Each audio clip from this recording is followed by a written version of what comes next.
ॐ सौवर्णासन संस्थितां त्रिनयनयुतां पीतांशुकोल्लासिनीं हेमापाङ्गरुचिं शशाङ्कमुकुटां सच्चम्पकस्रयुगुताम् हस्तैर्मुद्गरपाशवज्ररसनः सम्बिभ्रतिं भूषणैः व्याप्ताङ्गिं बकुलामुखीं त्रिजगतां संस्तम्भिनीं चिन्तयेत्। विनियोगः। ओम अस्य श्री बकुलामुखी ब्रह्मास्त्र मंत्र कवचस्य भैरव ऋषिः विराट छन्दः श्री बकुलामुखी देव्यः क्लीं बीजं ऐं शक्तिः ह्रीं कीलकं मम मन अभिलाषितः कार्यसिद्धि विनियोगः। बकुलामुखी कवचम्। ओम शिरो में पातु ओम ह्रीं ऐं श्रीं क्लीं पातु ललाटकं संबोधनं पदं पातु नेत्रे श्रीबकुलानने श्रुतौ मम रिपुं पातु नासिकां नाशयत्वयं पातु गण्डौ सदा मामेश्वर्याण्यन्तं तु मस्तकं देहि द्वन्द्वं सदा जिह्वां पातु शीघ्रं वचो मम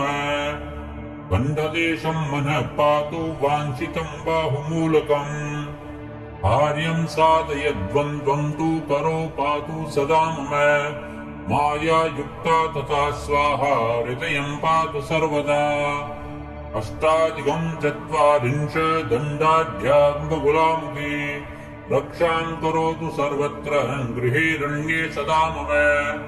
ब्रह्मास्त्राभ्यो मनु पातु सर्वाङ्गे सर्वसन्दिशो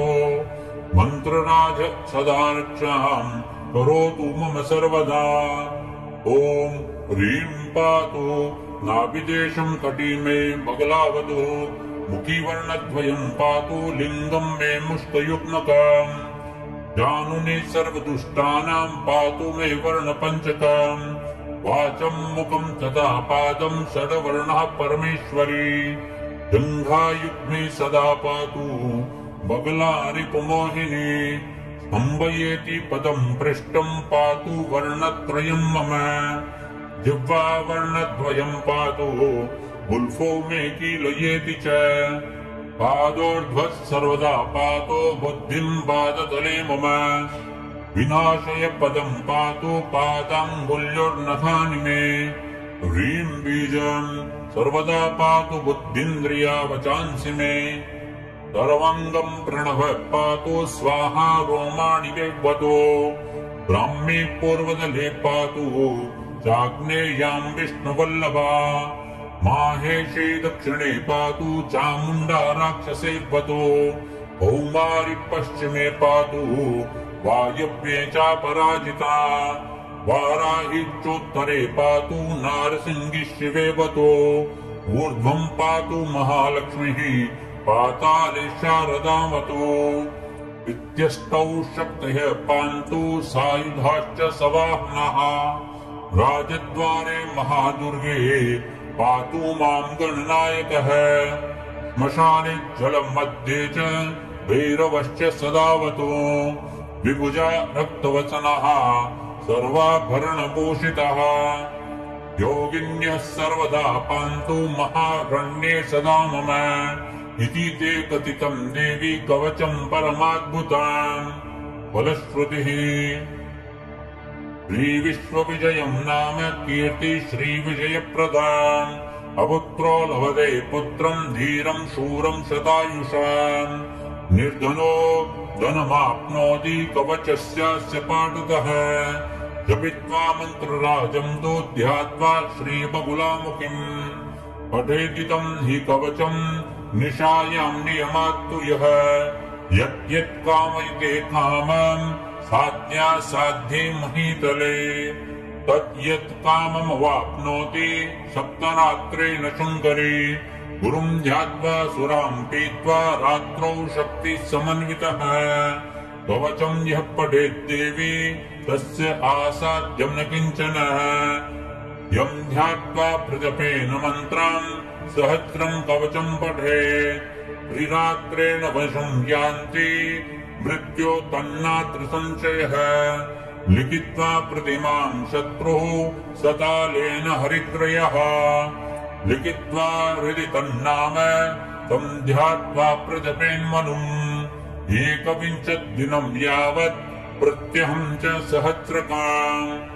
जपत्वा पठेत्तु कवचम् चतुर्विंशतिवारकाम् संस्तम्भं जायते शत्रोर्नात्र कार्या विचारणा विवादे विजयं तस्य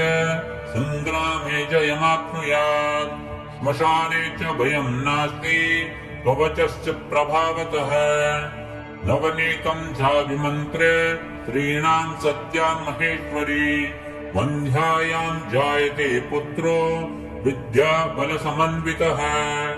श्मशानाङ्गारमहादाय भौमे रात्रो शनावत पादोदकेन स्पृष्ट्वा च लिखेत् लोहशलाकया भूमो शत्रो स्वरूपं च हृदि नाम समालिखेत् हस्तं तद्वये दत्त्वा कवचं ते दिवारका ध्यात्वा जपेन्मन्त्रराजं नवरात्रं प्रयत्नतः म्रियते त्वरदाहेन दशमेऽन्येन संशयः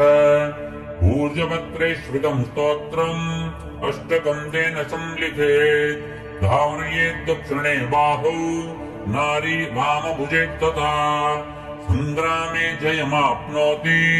नारी पुत्रवती भवेत् ब्रह्मास्त्रदीनि शस्त्राणि नैव कृतं चितं जनाम् सम्भोज्य कवचं नित्यम् पूजाया स्फलमालभेत् बृहस्पति समो वापि विभवेदनदोपमः कामतुल्यश्च नारीणां शत्रूणां च यमोपमः कवितालहरितस्य भवेत् गङ्गा प्रवाहत गद्यपद्यमयी वाणी भवेत् देवी प्रसादतः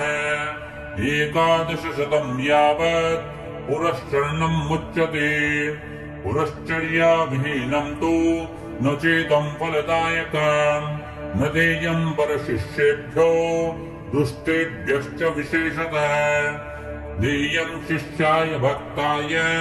पञ्चत्वं चान्यथाप्नुयात् इदं कवचमज्ञात्वा भजेद्यो बहुलामुखिम् शतकोटिं जपित्वा तु तस्य सिद्धिर्न जायते ताराट्यो मनोजोऽस्य लक्ष्यजपतः प्राप्नोति सिद्धिं पराम् विद्यां श्रीविजयं तथा सुनियतं धीरं च वीरं वराम् ब्रह्मास्त्राख्यं मनोविलिख्य नितरां भूर्जेष्टगन्धेन वै कृत्वा राजपरं व्रजन्ति खलु ये दासोऽस्ति तेषां नृपः श्रीविश्वसारोद्धारतन्त्रे पार्वतीश्वर संवादे बगलामुखी कवचम्।